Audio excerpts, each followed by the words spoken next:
اور ایک اور آیت جو میں نے آپ کو سنائی سورہ زمر کی آیت نمبر 53، بعض لوگوں پر کچھ مایوسی طاری ہو جاتی ہے، ہم اتنے عرصے سے گناہ کرتے چلے آ رہے ہیں، کیسے معافی ہوئی، کیسے ممکن ہے، کیسے چھٹکارا ملے گا؟ ایسے لوگوں کے لیے ان کے اطمینان کے لیے، ان کی دلجوئی کے لیے، ان کی تسلی کے لیے یہ آیت عظیم ترین آیات میں سے قرآن میں، قل یا عبادی الذین اسرفوا علی انفسہم، اے نبی کہہ دیجئے اے میرے وہ بندو جنہوں نے اپنی جانوں پر ظلم کیا ہے، ظلم اٹھایا ہے، زیادتی کی۔ تم اگر گناہ کرتے رہے ہو تو اپنی جان پر ظلم کیا ہے، میرا تو کچھ نہیں بگاڑا، اللہ تو غنی ہے، اس کی تو سلطنت میں کوئی کمی نہیں آتی۔ ایک حدیث قدسی میں الفاظ آئے ہیں، میرے بندو اگر تم سب کے سب، اولکم و آخرکم و انسکم و جنکم، تمام انس و جن اور اولین سے لے کر آخرین تک کسی بدترین انسان جیسے فاسق و فاجر ہو جائیں، سب ابلیس بن جائیں، تب بھی میری سلطنت میں کوئی کمی نہیں ہے۔ اور اگر تم سب کے سب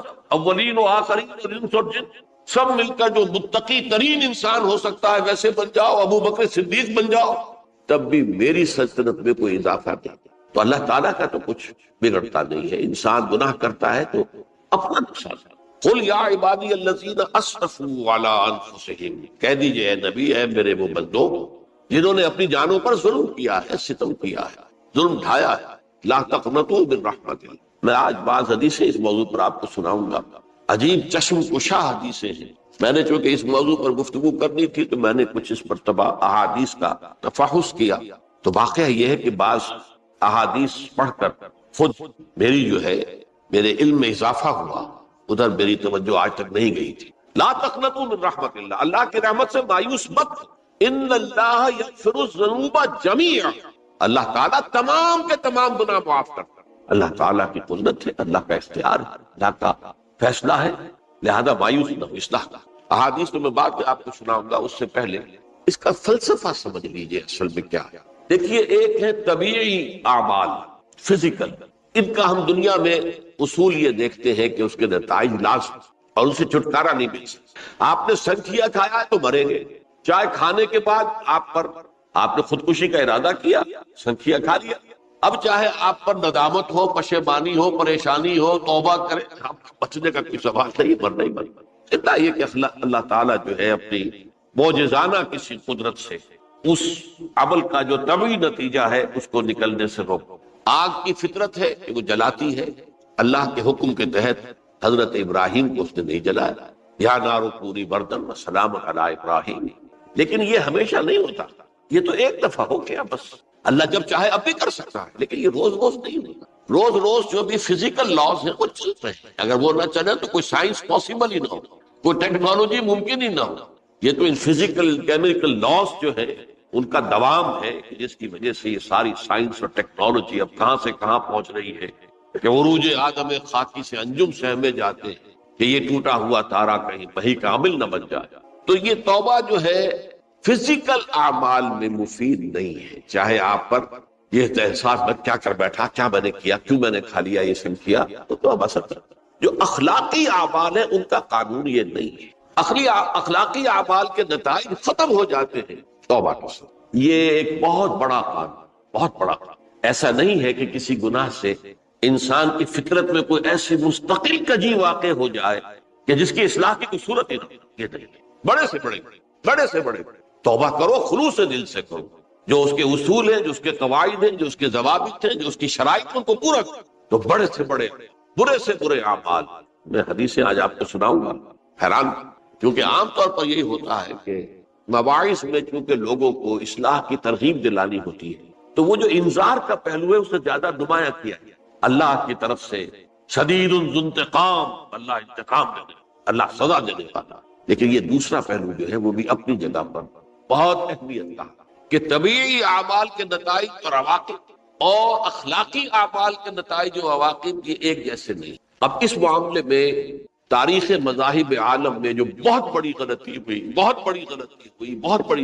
تورات میں حضرت آدم اور حوا علیہ السلام سے جو غلطی اور خطا ہو گئی تھی، آپ اندازہ کیجئے کیا مقام اللہ نے عطا کیا تھا، سارے فرشتوں کو ان کے سامنے سجدہ کروا دیا تھا، اور ایک ہی حکم تو دیا تھا نا کہ اس درخت کے قریب نہ جانا، اور تو ابھی کوئی شریعت نہیں تھی، کوئی لمبے چوڑے احکام نہیں تھے، کھاؤ جہاں سے چاہو، اس ایک درخت کے پیچھے پاس نہ جانا۔ وَلَا تَقْرَبَا هَٰذِهِ الشَّجَرَةَ فَتَكُونَا مِنَ الظَّالِمِينَ، اور وہی کام کر بیٹھے حضرت آدم اور حضرت حوا علیہ السلام. کتنا بڑا، کتنا بڑا، کتنا بڑا. لیکن قرآن نے وضاحت کر دی کہ آدم نے توبہ کی، اللہ نے معاف کر دیا. اللہ تعالیٰ سے کلمات سیکھے، ندامت دل میں پیدا ہو گئی حضرت آدم، لیکن الفاظ نہیں تھے. کن الفاظ میں اللہ سے معافی مانگوں، اس سے خطا ہو گئی، بہت بڑی غلطی ہوگی.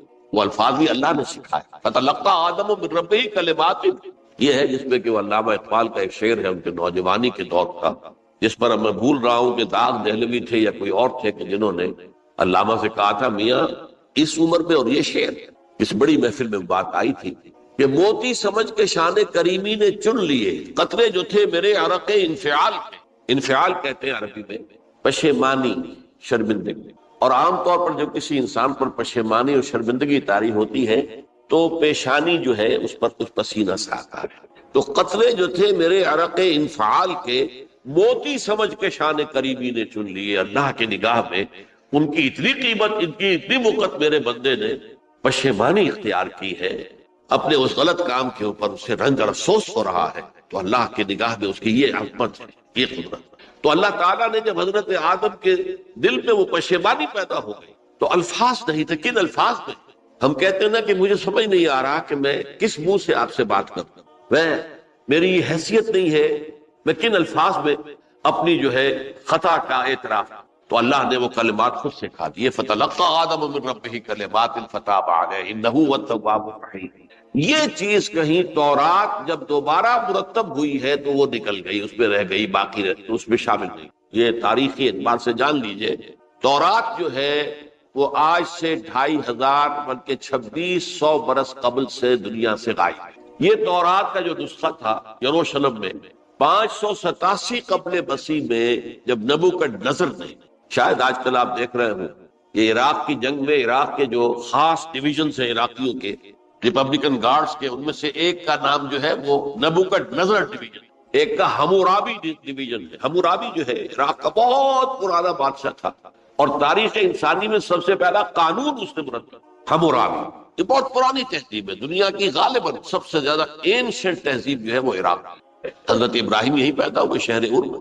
تو نبوکدنضر نے جب تباہ کیا تھا یروشلم کو، 6 لاکھ آدمیوں کو قتل کیا اور 6 لاکھ کو قیدی بنا کر لے گیا بیبیلونیا. بابل کا لفظ بھی آج کر آ رہا ہے. کسی زمانے میں وہ عظیم شہر تھا دنیا کا، وہ معمولی سا شہر رہ گیا، نئے شہر بڑھ گئے. تو اس وقت سے اس نے جب یروشلم میں جو ہیکل سلیمانی حضرت سلیمان کی بنائی ہوئی مسجد تھی اس کو جب گرایا، اس کے بعد سے وہیں پر وہ نسخہ رکھا ہوا تھا تھوڑا. پھر دنیا میں وہ نسخہ یہودیوں کا کہنا ہے کہ موجود ہے. مسجد اقصی کے نیچے وہ جب اس نے گرایا تھا تو جو نیچے تہخانے تھے وہ نہیں گرے تھے، وہ محفوظ رہے تھے، اوپر ملبہ آ گیا. اور وہیں پر وہ تورات اور وہ تابوت سکینہ جس میں حضرت موسیٰ کا عصا بھی رکھا ہوا ہے اور بہت سے وہ من اور سلوہ کے بھی کچھ نمونے رکھے ہوئے ہیں، وہ تابوت سکینہ اس کا قرآن مجید میں سورہ بقرہ میں ذکر ہے، وہ بھی موجود ہے. اور جو ربائی وہاں اس وقت تھے ان کے علماء، ان کی لاشیں بھی وہاں پڑی ہوئی. وہ جب ہم کھدائی کریں گے تو دنیا میں سامنے. لیکن بہرحال اس وقت جو مجھے کہنا تھا وہ یہ کہ چونکہ اصل تورات اس وقت گم ہو گئی، 150 سال کے بعد اسے پھر یادداشتوں سے کچھ مرتب کیا گیا تو اس میں غلطیاں پیدا ہو. اب انسانی یادداشت کا معاملہ آ گیا. انہی میں سے ایک بڑی غلطی یہ ہوئی، اومیشن یہ ہوئی کہ حضرت آدم نے جو توبہ کی اور اللہ نے قبول فرما لیا، اس کا ذکر اس میں نہیں. اس سے نتیجہ عیسائیوں نے کیا اختیار کیا کہ وہ اوریجنل سن کہتے ہیں اسے، وہ جو ابتدائی گناہ تھا عظیم جو ہمارے جد امجد آدم سے سرزد ہوا تھا، اس گناہ کا اثر جو بھی بچہ نسل آدم میں پیدا ہوتا ہے وہ لے کر آتا ہے. یہ زمین و آسمان کا فرق ہے. اسلام کے نزدیک ہر بچہ جو پیدا ہوتا ہے وہ معصوم ہے بلکہ مسلم ہے. کل مولود یولد علی الفطرہ، جو بھی بچہ پیدا ہوتا ہے وہ فطرت اسلام پر پیدا ہوتا ہے. فَأَبَوَاهُ يُهَوِّدَانِهِ أَوْ يُمَجِّسَانِهِ أَوْ يُنَصِّرَانِهِ، یہ تو والدین ہیں اس کے جو اسے مجوسی یا عیسائی یا یہودی بنا لیتے ہیں، ورنہ وہ تو مسلمان ہو، فطرت کی کلین سلیٹ لے کر. عیسائیت کہتی ہے ہر انسان جو پیدا ہوتا ہے بنیادی طور پر گناہگار ہے، اپنے جد امجد کے گناہ کا بوجھ لے کر آ. اب اس کا علاج انہوں نے پھر کیا تجویز کیا، یہ ہے کہ ایک غلطی پر دوسری غلطی اور دوسری پر تیسری غلطی. خشت اول چونے حد معمار کج تاثریہ بھی ربط دیوار کج. اب اللہ نے جب دیکھا اب تو ہر بندہ جو ہے آدم کی اولاد کا بنیادی طور پر پیدائشی طور پر گناہ کار ہے، تو اب کیا کیا جائے؟ تو اللہ نے اپنا اکلوتا بیٹا، صلبی بیٹا مسیح یسوع اسے زمین پر بھیجا.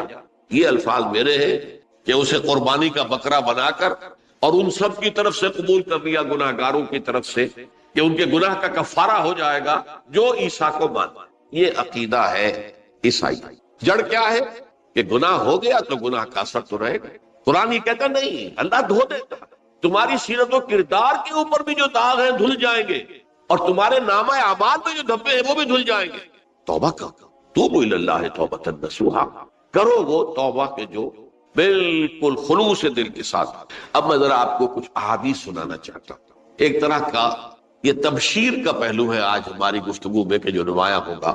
یہ بعض احادیث تو چھوٹی چھوٹی ہے اور یہ بہت مرتبہ میری گفتگو میں آ چکی ہے، صرف اس وقت حوالہ دے کر گزر جاؤں گا.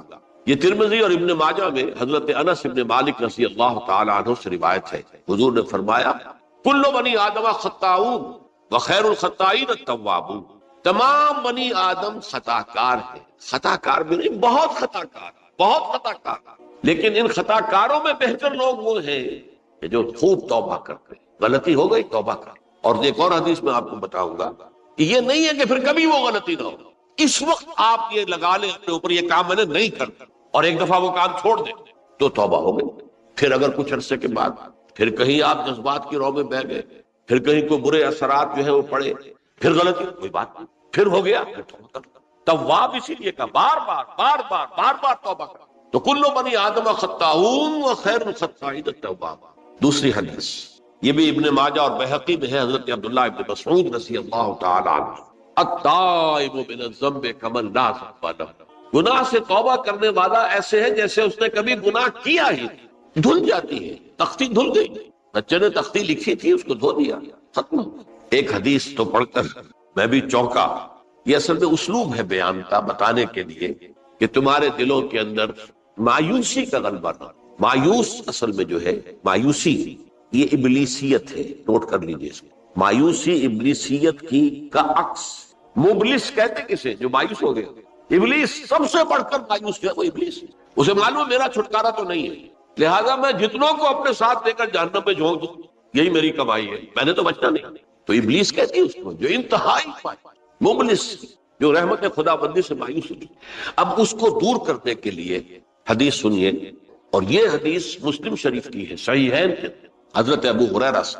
حضور فرماتے ہیں والذی نفسی بیدہ، قسم ہے اس ذات کی جس کے ہاتھ میں میری جان ہے، لو لم تذنبوا، اگر تم لوگ گناہ نہ کرتے، لذهب اللہ بکم، تو اللہ تعالیٰ تمہیں لے جاتا کہیں اور، ولجاء بقوم یذنبون، اور پھر کسی ایسی مخلوق کو پیدا کرتا ہے جو گناہ کرتے، فیستغفروا اللہ، اور پھر وہ اللہ سے استغفار کرتے اور توبہ کرتے، فیغفر لہم، اور اللہ تعالیٰ انہیں معاف کرے. تو میں نے عرض کیا کہ یہ بعض چیزیں ہوتی ہے کہ جن کا واقع سے کوئی تعلق نہیں ہوتا، لیکن ایک زور بیان کے لیے ایک بات کو ایمفیسائز کرتے، جیسے قرآن مجید میں آتا ہے، اے نبی کہہ دو ان کان للرحمن ولد فانا اول العابدین، اگر اللہ کا کوئی بیٹا ہو تو میں سب سے پہلے میں اس کو پوجوں گا. جب میں اللہ کو پوجتا ہوں تو اللہ کا اگر کوئی بیٹا ہوتا تو کیا میں اسے نہ پوچھتا؟ لیکن نہیں ہے. اب یہ نہیں ہے، نفی کے لیے زور دیا کہ اگر اللہ کا کوئی بیٹا ہوتا، لو کان للرحمن ولد فانا اول العابدین. اسی طرح یہ ہے کہ اگر انسان گناہ نہ کرتے اور گناہ کے بعد توبہ کر کے اللہ تعالیٰ کی شان غفاری کا ظہور نہ ہوتا. یہ بھی ایک عجیب فلسفے کی بات ہے، اللہ نے یہ کائنات کیوں پیدا کی؟ قرآن مجید میں اس کو براہ راست ایڈریس نہیں کیا گیا میرے علم کی حد تک. ہو سکتا ہے کہیں بہت خفی انداز میں ہو اور ابھی تک میری نگاہ سے بھی جو ہے وہ چھپا رہ گیا، ہو سکتا ہے. قرآن مجید کے غامض نکات ایسے ہو سکتے. کوئی شخص، میں تو کہتا ہوں کہ اگر کوئی شخص کہتا ہے، میرے بارے میں ایک عالم دین نے کہہ دیا تھا کہ اسے قرآن پر بڑا عبور حاصل ہے، تو میں نے انہیں پیغام پہنچایا، جن صاحب نے مجھے ان کا یہ جملہ سنایا تھا کہ آپ نے قرآن کی توہین کی. قرآن پر عبور کسی انسان کو، عبور کا مفہوم کیا ہے؟ دریا کے دو کنارے ہیں، آپ اس کنارے سے اس کنارے چلے گئے تو آپ نے عبور کیا دریا. قرآن کے کنارے ہیں ہی نہیں، لا پیدا کنار. لہذا یہ کہہ دینا کسی کے بارے میں کہ قرآن مجید، اب انہوں نے تو ایک طرح سے میری تعریف کی تھی، میرے ایک ساتھی سے جملہ کہا تھا، ان کے وہ عزیز تھے، تو گویا کہ وہ جو میری تنظیم میں تھے ان کو خوش کرنے کے لیے کہہ دیا ہو یا جو بھی ہو، ان کے دلی جذبات ہو سکتا ہے کہ میں نے کہا انہیں یہ پیغام پہنچا دیجیے، آپ نے قرآن کی توہین کی، قرآن پر عبور کسے پہنچتا؟ نہ معلوم کتنے مقامات ہیں جہاں امام راضی بھی کھڑے ہوئے ایسے نظر آتے ہیں دہشت زدہ، اعلم ان ھذا المقام مقام غامض مہیب عمیق، ہوشیار کے رہ مردم تیغست قدم رہا، ہوشیار ہو جاؤ، یہ بڑا خطرناک مقام ہے، بہت مشکل مقام ہے، اس کے تہ تک پہنچنا کسی کے لیے ممکن نہیں ہے۔ سورہ حدید کی آیت هو الاول والآخر والظاہر والباطن پر یہ الفاظ ہیں جو امام راضی نے لکھے۔ تو اس لیے میں آپ سے عرض کر رہا ہوں کہ یہ کہنے کا انداز ہے، والذی نفسی بیدہ لو لم تذنبوا، اس ہستی کی قسم جس کے ہاتھ میں میری جان ہے، اگر تم گناہ نہ کرتے، تو میں عرض کر رہا تھا تو اللہ کی شان غفاری کیسے ظاہر ہوتی؟ اللہ نے کائنات کیوں پیدا کی؟ کنت کنز مخفیا فاحببت ان اعرف فخلقت الخلق۔ محدثین کرام اگرچہ اس حدیث کی سند کو پختہ نہیں مانتے، لیکن اکثر مفسرین نے اس کو تسلیم کیا ہے۔ علامہ آلوسی نے تسلیم کی کہ میں ایک چھپے ہوئے خزانے کے مانند تھا۔ اب خزانہ کہیں پڑا ہے، اس کا کیا حاصل کیا ہے؟ وہ تو کہیں کھلے، کسی کے پاس جائے، کوئی اسے فائدہ اٹھائے تب تو فائدہ ہوا نا۔ تو کن تو کنزل مخفیت، میرے اندر طاقت تھی، قوت تھی، خلاقی تھی، میری شان ساری میرے اندر ہی اندر تھی نا۔ کن تو کنزل مخفیت فاحببت ان اعرف، تو میں نے یہ چاہا کہ مجھے پہچانا جائے، فخلقت الخلق، تو میں نے خلق کی تخلیق کی، اب مجھے پہچانو اس کائنات کے ذریعے سے، یہ میری تخلیق ہے، آؤ دیکھو۔ ایک مصور اپنی تصویروں کی نمائش لگا، دیکھو میرے شاہکار، آؤ دیکھو، یہ میرے فن کے کمال کے نمونے، آؤ دیکھو۔ تو یہ ہے سب، دیکھو زمین آسمان، ان فی خلق السماوات والارض واختلاف اللیل والنہار والفلک التي تجری فی البحر بما ينفع الناس وما انزل اللہ من السماء من ماء فاحیا به الارض من بعد موتها، یہ ساری آیات ہیں محترم۔ اور اسی لیے انسان کو پیدا کیا جس میں یہ فیکلٹی آف اپریسیشن، اللہ کے حسن و جمال و کمال کو پہچاننے کی صلاحیت، ورنہ ظاہر بات ہے کہ یہ جمادات کیا پہچانیں گے، پہاڑ کیا پہچانے گا؟ اللہ کو پہچاننے کی صلاحیت انسان۔ تو یہ چونکہ ایک فلسفہ ہے باقاعدہ کہ اللہ نے تعالیٰ، اسی سے میں کہہ رہا ہوں اگر گناہ نہ ہوتا اور پھر توبہ نہ ہوتی اور میں اس کو معاف نہ کرتا تو میری شان غفاری کا ظہور کیسے ہوتا؟ میری شان ہے، غفار بھی ہوں، ستار بھی ہوں، اس کا ظہور کیسے؟ تو والذی نفسی بیدہ لو لم تذنبوا لذهب اللہ بکم ولجاء بقوم یذنبون فیستغفر اللہ فیغفر لهم۔ اگر تم لوگ گناہ نہ کرتے تو اللہ تمہیں ختم کر کے کوئی اور ایسی مخلوق پیدا کرتا کہ جو گناہ کرے اور پھر وہ توبہ کرے اور اللہ اسے معاف۔ اسی سے ملتی جلتی ایک حدیث ہے، یہ امام احمد اور امام بہقی لائے ہیں، اور اس کے راوی حضرت علی ہے رضی اللہ تعالی عنہ۔ ان اللہ یحب العبد المؤمن المفتن التواب، اللہ تعالیٰ کو بہت محبت ہے، یحب۔ اب دیکھیے ایک طرف وہ آیات ذہن میں لائیے، اللہ تعالیٰ کن سے محبت کرتا ہے؟ واللہ یحب المحسنین، یا وہ لوگ ان اللہ یحب الذین یقاتلون فی سبیلہ صفا کانہم بنیان مرصوص، اللہ محبت کرتا ہے اپنے ان بندوں سے جو اس کی راہ میں جنگ کرتے ہیں صفے باندھ کر، گویا سیسا پلائی ہوئی دیوار ہے۔ یہ ہے مثبت کام، نیک کام، محسنین، اللہ کی راہ میں قتال کرنے والے۔ یہاں اس کے برعکس کہا جاتا ہے ان اللہ یحب، اللہ تعالیٰ محبت کرتا ہے اپنے اس بندے سے، العبد المومن، جو مومن ہو۔ اس کی ایک اور بڑی پیاری حدیث آئے گی، المفتن التواب، جو بہت فتنوں میں مبتلا ہو جاتا ہو اور پھر بہت توبہ کرتا ہو، مفتن التواب، لیکن ساتھ ہی پلٹتا ہو، رجوع کرتا ہو، پھر اللہ کے حضور میں حاضر ہوتا ہو، پھر معافی مانگتا ہو۔ اللہ تعالیٰ کو اپنا ایسا بندہ بہت پسند۔ اب میں کچھ اور حدیثیں آپ کو سنا رہا ہوں۔ توبہ کا دروازہ دو اعتبارات سے کہا گیا ہے کہ ایک وقت آنے پر بند۔ ایک حدیث کے تو الفاظ میں نوٹ کر کے نہیں لایا ہوں کہ اللہ تعالیٰ نے توبہ کا ایک دروازہ اتنا چوڑا کھلا رکھا ہوا ہے کہ جس کو عبور کرنا جو ہے وہ سال ہر سال میں ممکن ہو، اور یہ بند نہیں ہوتا جب تک کہ سورج مغرب سے طلوع نہ ہو۔ یہ قیامت کی جو آخری، قریب قیامت کی جو آخری نشانیاں ہیں ان میں سے وہی حدیث میں آپ کو سنا رہا ہوں، عن ابی ہریرہ رضی اللہ تعالی عنہ، اور یہ مسلم شریف کی روایت ہے، من تاب قبل ان تطلع الشمس من مغربها تاب اللہ علیہ، سورج کے مغرب سے طلوع ہونے سے قبل تک جو لوگ توبہ کریں گے اللہ تعالیٰ ان کی توبہ قبول کر لیں گے۔ البتہ جب وہ قیامت کی وہ نشانی ظاہر ہو جائے کہ سورج مغرب سے طلوع ہو رہا ہے، اب دروازہ توبہ کا، اب اس کے بعد اگر توبہ کوئی کرتا ہے تو اللہ تعالیٰ اس کی توبہ کو قبول نہیں کرے۔ یہ تو اجتماعی سطح پر ہوئی، انفرادی سطح پر۔ عن عبداللہ ابن عمر رضی اللہ تعالی عنہما عن النبی صلی اللہ علیہ وسلم قال ان اللہ عز وجل یقبل توبۃ العبد ما لم یغرغر۔ یہ ترمذی میں ہے حضرت عبداللہ ابن عمر رضی اللہ تعالی عنہما سے کہ اللہ تعالیٰ اپنے بندے کی توبہ قبول کرتا ہے جب تک کہ وہ جسے ہم کہتے ہیں گھنگرو نہ بولنے لگے حلق کے اندر، جبکہ نزع عالم نزع ہو اور جان جو ہے وہ آ کر پھر یہاں اٹکتی ہے، تو اس وقت تک دروازہ کھلا ہے توبہ۔ لیکن جب یہ شکل ہو گئی تو دروازہ کھلا۔ یہ انفرادی سطح پر ہو گیا، جب آپ کے موت کے آثار اتنے واضح ہو گئے کہ اب جا رہے ہیں، اب توبہ کریں گے تو اب توبہ قبول نہیں۔ اجتماعی سطح پر جب قیامت جو ہے اس کی وہ گھڑی آ گئی کہ سورج مغرب سے طلوع ہو گیا، اب توبہ کا دروازہ بند۔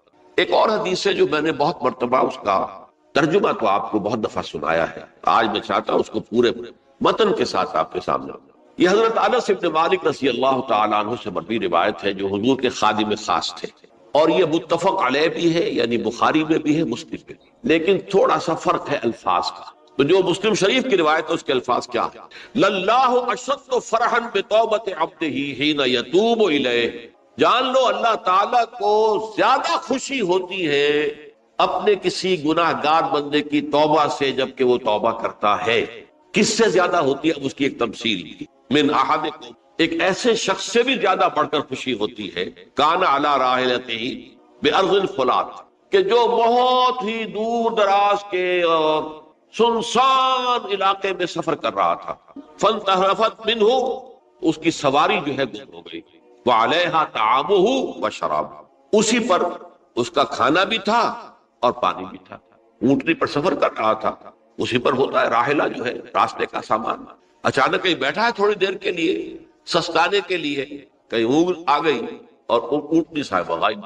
اب آنکھ کھلی اور اس نے دیکھا، فَأَيَّسَ مِنْهَا، تلاش کر کر کے مایوس ہو گیا، کہیں اونٹنے کا سراغ۔ اب ظاہر بات ہے کسی صحرا میں یہ کیفیت، اس کا مطلب کیا ہے؟ یقینی موت۔ فَأَتَى شَجَرَةً فَاسْتَجَعَ فِي ظِلِّهَا وَقَدْ أَيَسَ مِنْ رَاحِلَتِهِ، تو وہ ایک درخت کے نیچے اس کے سائے میں آ کے لیٹ گیا، گویا کہ موت کی امید۔ فَبَيْنَهُمَا وَهُوَ كَذَلِكَ إِذْ هُوَ بِهَا قَائِمَةٌ عِنْدَهُ، اس کی کہیں دوبارہ آنکھ لگی ہے، جو کھولا تو دیکھتا ہے اونٹنی تو موجود ہے، کھڑی ہے، تو وہ فوراً اس کی وہ جو رسی ہے وہ پکڑتا ہے۔ فَأَخَذَ بِخِتَامِهَا ثُمَّ قَالَ مِنْ شِدَّةِ الْفَرْحِ، اب جو اسے مسرت ہوئی اس کا آپ اندازہ کر سکتے ہیں، ایک یقینی موت کا معاملہ آ چکا تھا، اور اچانک اللہ تعالیٰ نے وہ کھوئی ہوئی اونٹنی جو ہے وہ واپس دلا دی۔ تو وہ کہنا تو یہ چاہتا تھا، اللہ تو میرا رب ہے، میں تیرا بندہ ہوں، لیکن جسے ہم کہتے ہیں کہ خوشی کی انتہا فرط مسرت میں ایسی زبان لڑکھڑائی، اس نے کہا اللہم انت عبدی وانا ربک، اے اللہ تو میرا بندہ ہے، میں تیرا رب۔ یہ کہنا ہے، تو یہ کیا ہے؟ فرط مسرت، جسے آپ خوشی کی انتہا، کہ جس میں انسان جو ہے اتنی بڑی خطا کر بیٹھتا ہے۔ اللہ کو اپنے کسی گناہ گار بندے کی توبہ سے اس سے بھی زیادہ۔ اب ظاہر بات ہے کہ تماثیل کس لیے؟ بعض لطائف، بعض حقائق اتنے لطیف ہوتے ہیں کہ ان کو بیان نہیں کیا جا سکتا بتمام کمال، تو مثالوں کا سہارا لیں۔ اللہ کو کتنی خوشی ہوتی کیا سمجھیں گے؟ لہذا یہ مثال تو سمجھ میں آ گئی نا، کہ ایک لقودق صحرا میں انسان سفر کر رہا تھا، ایک ہی اونٹنی ہے، اسی پر اس کا پانی ہے، اسی پر اس کا کھانا ہے، کہیں ٹھہرا ہے تھوڑی دیر کے لیے، اونٹنی غائب، اور اس کے بعد تلاش کر کے شمال مغرب جنوب ہر طرح دیکھ لیا، اب تک کہیں اونٹنی کا سراغ نہیں۔ اب موت کے انتظار کرے کہ اچانک دیکھتا ہے کہ اونٹنی موجود، تو وہ شدت فرح میں یہ کہہ بیٹھتا ہے اللہم انت رب انت عبدی وانا ربک انا للہ و انا الیہ راجعون۔ اب دیکھیے ایک حدیث وہ آ رہی ہے، اور اس کو یوں سمجھیے، اللہ تعالیٰ نے جو انسان پیدا کیے ہیں ان کے مزاج مختلف ہیں۔ ان میں کچھ لوگ ہوتے ہیں جو قوی ہوتے ہیں ارادے کے، جو فیصلہ کر لیا ڈٹ گئے۔ کچھ لوگوں میں وہ قوت ارادی اتنی مضبوط نہیں ہوتی، وہ ادھر ادھر سوچتے رہتے ہیں۔ کچھ لوگ جسمانی طور پر بہت توانا ہوتے ہیں، کچھ لوگ جسمانی طور پر پیدائشی طور پر کمزور ہوتے ہیں۔ تو اگر کوئی قوت ارادی کمزور رکھنے والا شخص ہے، وہ بھی تو اللہ کی تخلیق ہے، اللہ کا بندہ ہے، خطاؤں کا ظہور ہو جاتا ہے، توبہ کرتا ہے، پھر کچھ عرصے کے بعد پھر خطا کا ظہور ہو جاتا ہے، پھر توبہ کرتا ہے، تو ہم تو یہ سمجھیں گے کہ ایک حد کے بعد پھر اس کی توبہ قبول نہیں ہوتی۔ لیکن حدیث سنیے، وعن ابی ہریرہ رضی اللہ تعالی عنہ قال قال رسول اللہ صلی اللہ علیہ وسلم ان عبدا اذنب ذنبا، یقیناً ایک بندہ جو ہے وہ ایک گناہ کرتا ہے، فقال، پھر وہ کہتا ہے رب اے میرے پروردگار اذنبت فاغفر لی، مجھ سے گناہ ہو گیا ہے، مجھے معاف۔ فقال ربہ، تو پروردگار یہ کہتا ہے اعلم عبدی ان لہ ربا یغفر الذنب ویاخذ بہ، میرا یہ بندہ یہ جانتا ہے اس کا ایک رب ہے جو گناہ معاف بھی کر سکتا ہے اور سزا دے بھی سکتا ہے۔ کیا مانی ہوئی؟ گناہ اس نے کیا ہے لیکن جانتا ہے اللہ کہ وہ معاف بھی فرما سکتا ہے، تبھی تو وہ اللہ سے معافی کی درخواست کرتا ہے۔ اس کے اس جاننے کی بنیاد پر، اس کے اس علم کی بنیاد پر، اس کے اس ایمان کی بنیاد پر فرمایا غفرت لعبدی، میں نے اپنے بندے کو معاف کر دیا۔ ثم مکث ما شاء اللہ، پھر وقت گزرا جتنا کہ اللہ نے چاہا۔ ثم اذنب ذنبا، پھر اس سے گناہ ہو گیا۔ فقال رب اذنبت ذنبا فاغفر، پھر کہتا ہے پروردگار مجھ سے گناہ ہو گیا، پھر مجھے معاف فرما دے۔ فقال ربہ، اللہ فرماتا ہے عالم عبدی ان لہ ربا یغفر الذنب ویاخذ بہ، میرا بندہ ہے نا جو جانتا ہے کہ اس کا ایک رب ہے، ایمان باللہ اس کے اندر ہے، تبھی تو پکار رہا ہے، اور یہ بھی جانتا ہے کہ وہ گناہ معاف بھی کر سکتا ہے اور چاہے تو پکڑ بھی سکتا ہے، سزا بھی دے سکتا ہے۔ تو فرمایا، اللہ تعالیٰ فرماتے ہیں میں نے فرمایا تو میں نے معاف کر۔ ثم مکث ما شاء اللہ، پھر ایک عرصہ گزرا اس کے بعد۔ ثم اذنب ذنبا، پھر اس نے گناہ کیا۔ قال رب اذنبت ذنبا آخر، اس نے کہا پروردگار میں نے تو پھر ایک اور گناہ کر دیا، فاغفر لی، مجھے بخش دے۔ فقال اعلم عبدی ان لہ ربا یغفر الذنب ویاخذ بہ، میرا بندہ جانتا ہے نا کہ اس کا ایک رب ہے جسے وہ پکار رہا ہے، اور وہ جانتا ہے کہ اسے اختیار حاصل ہے کہ چاہے تو بخش دے اور چاہے تو پکڑ دے۔ اس کے اس علم، اس ایمان کی بنیاد پر میں نے اسے معاف کیا۔ ایک اور حدیث، میں نے چونکہ اس گفتگو کے لیے ان احادیث کا تفحص کیا ہے، یہ تو بہت ہیں حدیثیں، میں نے ان میں سے کچھ چنی ہے۔ ہمارے بعض واعظ ناصح وہ بھی کسی شخص کو روکتے رہے، برائیوں سے روکتے رہے، نہیں رکتا تو کہیں غصے میں آ کے اللہ تجھے کبھی معاف نہیں کرے۔ یہ کتنا بڑا جرم ہے، اس کا اندازہ کیجئے اس حدیث سے۔ تم میرے بندے کو میری رحمت سے مایوس کر رہے ہیں، کتنا بڑا جرم ہے، اس کا اندازہ کیجئے۔ یہ مسلم شریف کی روایت ہے عن جندب، حضرت جندب رضی اللہ تعالی عنہ سے، ان رسول اللہ صلی اللہ علیہ وسلم حدث، کہ اللہ کے رسول صلی اللہ علیہ وسلم نے ایک واقعہ بیان کیا، ان رجلا قال، کہ ایک شخص نے یہ کہا، واللہ لا یغفر اللہ لفلان، کہ خدا کی قسم اللہ تعالیٰ فلاں شخص کو کبھی معاف نہیں کرے۔ وان اللہ تعالی قال، اس پر اللہ تعالیٰ نے یہ فرمایا، من ذا الذی یتعالی علیہ، یہ کون ہے جو میرے اوپر حکومت کرنے والا آ گیا، جو میری طرف سے حکم لگا رہا کہ میں کبھی معاف نہیں کروں گا۔ من ذا الذی، کون ہے وہ شخص، الذی یتعالی علیہ انی لا اغفر لفلان، کہ میں فلاں شخص کو کبھی معاف نہیں کروں گا۔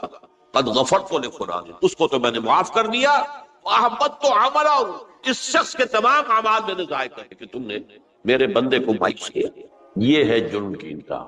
تو توبہ کی دعوت دیتے رہو، توبہ کے لیے لوگوں کو آمادہ کرتے رہو، توبہ جو ہے اس کے لیے ترغیب دیتے رہو، اللہ تعالیٰ معاف فرمانے والا۔ اب آخری حدیث سنا رہا ہوں، یہ تو بہت ہی عجیب حدیث ہے اور متفق علیہ، بخاری مسلم دونوں میں۔ حضرت ابو سعید الخدری رضی اللہ تعالی عنہ جو ہے اس کے راوی، حضور نے فرمایا، کانا فی من کانا قبلکم رجل قتل 99 نفسا، تم سے پہلے جو امت تھی بنی اسرائیل، ان کا ذکر ہے، اس میں ایک آدمی ایسا تھا جس نے 99 قتل کی۔ اب آپ اندازہ کیجئے کتنا بڑا گناہ کبیرہ ہے قتل۔ قرآن مجید میں آتا ہے وَكَأَنَّمَا قَتَلَ النَّاسَ جَمِيعًا، اگر ایک انسان کو بھی ناحق قتل کر دیا گیا تو یہ ایسے ہی ہے گویا کہ اس نے پوری نوع انسانی کو قتل کر دیا۔ اس نے 99 قتل کی۔ فَهَلْ لَهُ مِن تَوْبَةٍ، پھر اس کے بعد یہ ہوا کہ اس کے اندر توبہ کا جذبہ پیدا ہوا۔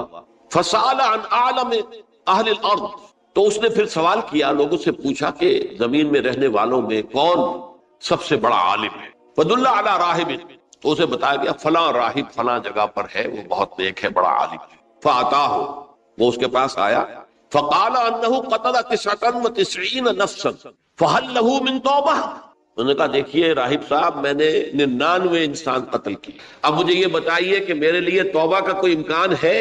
فَقَالَ لَا، انہوں نے کہا نہیں۔ فَقَتَلَهُ، اس نے اس کو بھی قتل کر دیا۔ فَكَمَّلَ بِهِ 100، اپنی سینچری مکمل کر لی، مطلب 99 کے بعد ایک کی کسر تھی، اس کو بھی قتل کیا، 100 پورے کر لیے۔ ثُمَّ سَأَلَ عَنْ عَالِمِ أَهْلِ الْأَرْضِ، پھر اس نے پوچھا کوئی اور، کوئی بڑے عالم انسان ہو۔ فَدُلَّ عَلَى رَجُلٍ عَالِمٍ، پھر اس کی رہنمائی کی گئی ایک بڑے عالم شخص کی طرف۔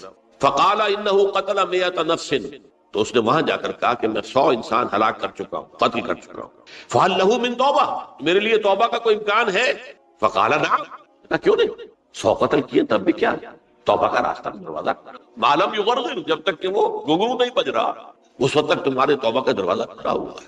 فرمایا نعم ومن یحول بینہ وبین التوبہ، تمہاری توبہ کے درمیان اور تمہارے درمیان کون حائل ہو سکتا ہے، توبہ کا دروازہ کھلا ہے۔ لیکن ساتھ ہی کہا انطلق الی ارض کذا وکذا، اب تم ایسے کرو جہاں تم رہتے ہو وہاں نہ جاؤ واپس، وہاں کا ماحول اچھا نہیں ہے، معاشرہ اچھا نہیں ہے، ہو سکتا ہے کہ تم توبہ پر قائم نہ رہ سکتے، تم فلاں جگہ چلے جاؤ وہاں اچھے لوگ آباد ہیں ان میں جا کر رہو۔ فإن بها اناسا یعبدون اللہ تعالی، وہاں ایسے لوگ آباد ہیں جو اللہ کی بندگی کرتے ہیں، فاعبد اللہ معہم، تو تم ان کے ساتھ مل کر اللہ کی بندگی اور پرستش کرو، ولا ترجع الی ارض، اپنی زمین کی طرف اپنے وطن میں واپس مت جاؤ، فإنها ارض سوء، وہ بری جگہ، فانطلقا، تو وہ چل پڑا، ہجرت کر رہا ہے، اس جگہ جا رہا ہے جہاں کا راہب نے بتایا تھا۔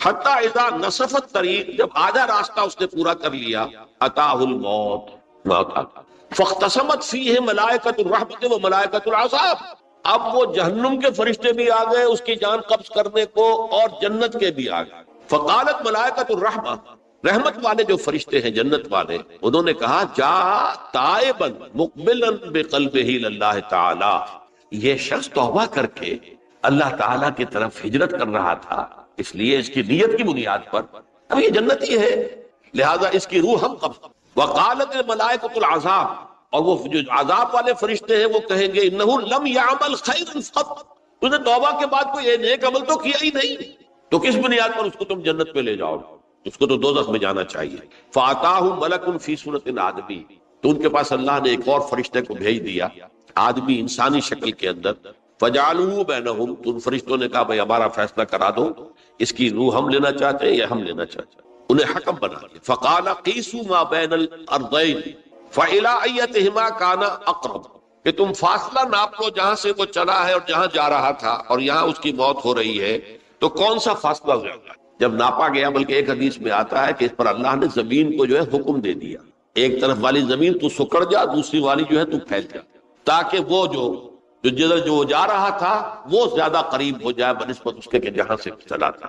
تو اس فیصلے پر پھر جو فرشتے تھے جو کہ رحمت کے فرشتے تھے وہ اس بندے کو لے گئے جنت۔ یہ ہے توبہ کی عظمت اور اس کی تاثیر۔ اب آئیے اجتماعی توبہ کا طریقہ کار جو میں نے بہرحال بیان کیا ہے، پہلے افراد توبہ کریں اور صحیح توبہ کریں۔ صحیح توبہ کیا ہے؟ ہماری زندگیوں میں کوئی حرام شے ہے فوراً نکال پا، ہماری معاشرت اور اس معاشرے میں رہتے ہوئے جو قانون ہے جس کے ہم پابند ہیں، ہم کسی زانی کو رجم نہیں کر سکتے، ناممکن ہے، یہ تو قانون ہی بنے گا تب ہوگا۔ ہم کسی چور کا ہاتھ نہیں کاٹ سکتے، تو قانون بنے گا تو ہوگا۔ تو ہم جن چیزوں پر عمل نہیں کر سکتے قانوناً، ان کے علاوہ باقی پوری شریعت جس پر عمل کیا جا سکتا اس پر عمل پیرا۔ سود میں بند نہیں کر سکتا، بینکوں کو میں آگ نہیں لگا سکتا، اور بینکوں کو آگ لگا دیں گے تب بھی سود تو ختم نہیں ہوگا، لیکن یہ تو کر سکتا ہوں کہ براہ راست سود میں ملوث نہ ہوں، سود پر قرضہ لے کر اپنا کاروبار نہ چمکاؤں، نہ بڑھاؤں، سود پر قرضہ لے کر اپنے مکان نہ اونچا کروں، یہ تو کر سکتا ہوں۔ تو کم سے کم جو ڈائریکٹ کسی نے قانون نہیں بنایا کہ لازم ہے آپ پر کہ آپ سودی قرضہ لیں اور اپنی بلڈنگ عالی شان بنا دیں، کسی نے نہیں کی، یہ اگر کر رہے ہیں تو آپ مجرم۔ آپ کے معاشرے میں کوئی قانون نہیں بنا کہ پردہ ختم، برقع حرام، مصر یہ ترکی میں تو کر دیا گیا برقع حرام، وہاں تو سر کو اوپر جو ہے ڈھانپنا جو ہے، سکارف لینا بھی ممنوع ہے، یہاں تو نہیں ہے۔ پھر یہاں جنہوں نے چھوڑا ہے مجرم خود ہے۔ یہاں تو اللہ کا شکر ہے کوئی ایسا مصطفیٰ کمال پیدا آج تک نہیں ہوا ہے کہ جس نے ان چیزوں کا حکم دیا۔ ہاں ترغیب ہے، ذرائع ابلاغ کے ذریعے سے، فحاشی ہے، اریانی ہے، لیکن چوز آپ خود کرتے ہیں، فیصلے کا اختیار آپ کا۔ تو جن چیزوں کے اندر بھی گناہ سے بچنے کا امکان ہے اس کو عملاً ترک کیا جائے، اور نمبر 2 عزم مصمم کر لیا جائے کہ اللہ اب بقیہ زندگی جتنی بھی ہے اس میں اپنی توانائیاں، اپنی قوتیں، اپنی صلاحیتیں صرف کروں گا تیرے دین کی تبلیغ اور تیرے دین کے قائم کرنے کی جدوجہد۔ عزم مصمم۔ یہ لوگ اگر 14 کروڑ میں 14 لاکھ بھی ہو جائیں، بہرحال 2-4 کی توبہ کرنے سے ملک کی قسمت نہیں بدلتی۔ معتدل تعداد کے اندر جو ہے یہ لوگ اگر ایسے ہو جائیں اور پھر یہ کہ وہ مل کر اگر زور لگائیں تو واقعتاً اس ملک کے اندر شریعت اسلامی کا نفاذ ہو سکتا ہے۔ اللہ کا نظام قائم کیا جا سکتا ہے، یہ ملک بنایا اسی لیے گیا۔ تو یہ توبہ کا جو ہے اجتماعی توبہ کا یہ پوری تفصیل تو میں بارہا بیان کر چکا ہوں۔ آج جو میں نے کہا تھا کہ ایک بات کی طرف میرا ذہن حالیہ منتقل ہوا، اس سے پہلے نہیں، یہ توبہ کرنے والے لوگ جب تک 14 لاکھ نہیں ہیں، 1400 ہی ہوں، لیکن یہ اگر دعا کریں گے اللہ تعالیٰ کے خلوص کے ساتھ تو ان کی دعا قبول ہو۔ دعا بہت بڑی ہے، الدعاء مخ العبادات، ٹھیک ہے، بڑا لمبا راستہ لگتا ہے یہ کہ 14 لاکھ انسان توبہ کرے یا 2 لاکھ یا 3 لاکھ انسان توبہ کرے، صحیح معنی میں توبہ کرے، اور پھر وہ جمع ہو، ایک طاقت بنے، تن من دھن لگانے کے لیے، جانے دینے کے لیے تیار ہو جائے۔ تو لگتا ہے یہ کہ کافی لمبا ہے کہ دراز و دور دیدم رہو رسم پارسائی، یہ تو بڑا لمبا راستہ ہے۔ اسی سے لوگ کہتے ہیں کہ پھر کیا حل ہوا، تو حل جو ہے تو کوئی عملی حل تو نہیں۔ اس میں میرا ذہن منتقل ہوا ہے دعا، اجیب دعوت الداعی اذا دعان امن یجیب المضطر اذا دعا، بھلا وہ کون ہے جو کسی مضطر کسے کہتے ہیں، ایک شخص نہایت پریشان حال ہو گیا، نہایت پریشان حال، اور میں اللہ کو پکارے، پروردگار تو میری دستگیری فرما۔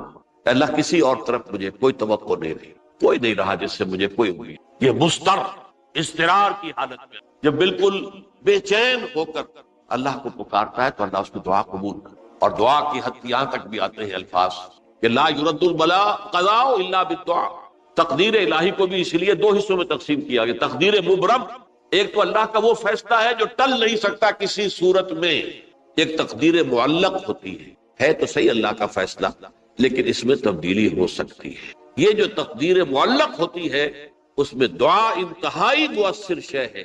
لا یرد البلاء الا لا یرد القضاء الا بالدعاء، قضا جو ہے وہ نہیں بدل سکتی سوائے دعا۔ اس دعا کی تو کم سے کم ہم منادی کریں، لیکن پہلے شرط وہی ہے، ورنہ وہ دعا نہیں ہے، ورنہ وہ توبہ نہیں ہے۔ توبہ صحیح ہو، حرام سے اپنے وجود کو، اپنے گھر کو پاک کریں، اس کے بغیر کچھ نہیں ہے۔ اس کے بغیر تو جیسے کہ کہا گیا سورہ مائدہ میں، قل یا اہل الکتاب لستم علی شیء حتی تقیموا التوراۃ والانجیل، اے نبی ان سے کہہ دیجئے، اے اہل کتاب تمہاری کوئی حیثیت اللہ کی نگاہوں میں نہیں ہے، تمہاری کوئی دعا اللہ کے ہاں قابل پذیرائی نہیں ہے جب تک کہ تم تورات اور انجیل کو قائم نہیں۔ لہذا دعائیں تو نہ بنو۔ 30 لاکھ آدمی جو ہے حج کے موقع پر کیسی کیسی دعائیں مانگتے ہیں، کہاں جا رہی ہیں دعائیں، کہاں ہیں ان کی قبولیت کی آسان۔ توبہ صحیح ہو، اور توبہ کے بارے میں آج میں نے امکانی حد تک آپ کے سامنے آج ترغیب و تشویق کا پہلو رکھا ہے۔ مایوسی، اس کو کہا بھی جاتا ہے مایوسی کفر ہے، اور میں نے آپ سے کہا آج کہ لا تقنطوا من رحمت اللہ ان اللہ یغفر الذنوب جميعا، 99 قتل کیے ہوں، 100 قتل کیے ہوں، تب بھی توبہ کرو گے تو اللہ توبہ قبول فرمائے، اور کس شان کے ساتھ قبول فرمائے گا اس حدیث کے اندر آیا، متفق علیہ حدیث، صحیح بخاری اور صحیح مسلم کے اندر۔ تو اگر ہم اس توبہ کی منادی کریں نمبر 1، اور جو لوگ توبہ کریں صحیح معنی میں، ایک طرف تو وہ جد و جہد شروع کر دیں اللہ کے دین کے قائم کرنے کی جد و جہد، اس میں پیچھے نہ رہے، لیکن اس اسنا میں جو دعائیں وہ کریں گے، اللہ تو نے یہ ملک ہمیں عطا کیا تھا، ہم نے اپنے زور بازو سے اسے نہیں حاصل، یہ سلطنت خدا داد پاک، اور اے اللہ اے خاصان رسول وقت دعا ہے، امت پہ تیری آنکھ یا جب وقت پڑا ہے، میں اپنے احساسات جو ہیں آپ کے سامنے الفاظ میں بیان نہیں کر سکتا۔ یہ جب یروشلم کی تباہی ہوئی تھی جس کا میں نے ذکر کیا ہے، 6 لاکھ انسان قتل ہوئے تھے، اور 6 لاکھ کو نبوکدنضر جو تھا وہ ہانک کر بھیڑوں بکریوں کی طرح بیبیلونیا لے گیا تھا، اس سے پہلے کتنے ہی نبی اہل کتاب کے وہ کہتے رہے تھے کہ ہوش کرو، توبہ کر لو، بلکہ ایک جگہ کے الفاظ یہ ہیں، درخت کی جڑ پر کلہاڑا رکھا جا چکا ہے، اب بھی ہوش میں آ جا۔ ہوش میں نہیں، دنیا پرستی، جو بھی ان کے نفس پرستی جو بھی ان کے اوپر مسلط ہو چکی تھی، اس نے انہیں توبہ نہیں کی، تباہی و بربادی ہو گئی۔ آج ہماری نگاہوں کے سامنے عراق کے ساتھ کیا ہوا، بغیر اس کے کہ کوئی جرم ہو، بغیر اس کے ہم تو بڑے بڑے جرم کر چکے ہیں، ان کی نگاہ نان پرولیفریشن ٹریٹی جو ہے اس کے خلاف ہمارا عمل جا رہا ہے پوری دنیا کے اندر۔ انہوں نے کہا کہ ہم اس کو ایٹمی صلاحیت کو نہیں پھیلنے دیں گے۔